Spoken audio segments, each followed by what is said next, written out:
उत्तराखंड के पहाड़ी गांव पिथौरागढ़ में एक छोटा सा गांव था, नैनीधुरा।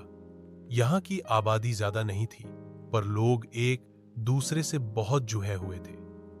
गांव की पहचान थी गांव के बीचों बीच खड़ा एक बूढ़ा पीपल का पेड़, जिसकी छांव में हर पीढ़ी ने बचपन से बुढ़ापे तक कई यादें संजोई थीं। इस कहानी का नायक है मनोज, एक 14 साल का बालक जो गांव के स्कूल में 8वीं कक्षा में पढ़ता था। उसके पिता खेती करते थे और मां घर संभालती थी। मनोज का जीवन सीधा साधा था, पर उसके सपने बहुत बड़े थे। उसे बड़ा होकर शिक्षक बनना था, ताकि वह अपने जैसे गांव के बच्चों को पढ़ा सके, जिन्हें स्कूल की किताबें तो मिलती थीं, मगर समझाने वाला कोई नहीं। हर सुबह मनोज अपनी बकरी लेकर पीपल के पेड़ के पास आता। वहीं बैठकर वह किताबें पढ़ता और स्कूल की छुट्टी के बाद फिर वही आकर मिट्टी से खेलता।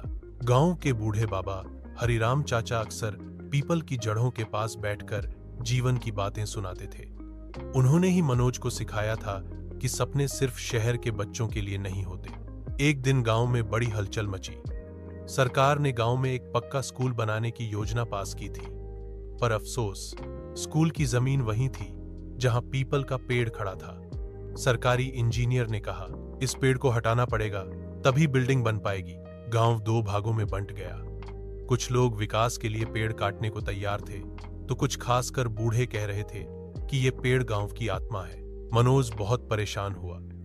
उसे स्कूल भी चाहिए था और पीपल का पेड़ भी। रात में उसने अपने पिता से पूछा, बाबा, क्या विकास का मतलब हमारी जड़ों को काट देना है? पिता मुस्कुराए और बोले, बेटा, असली विकास वही होता है जो जड़ें बचाकर शाखा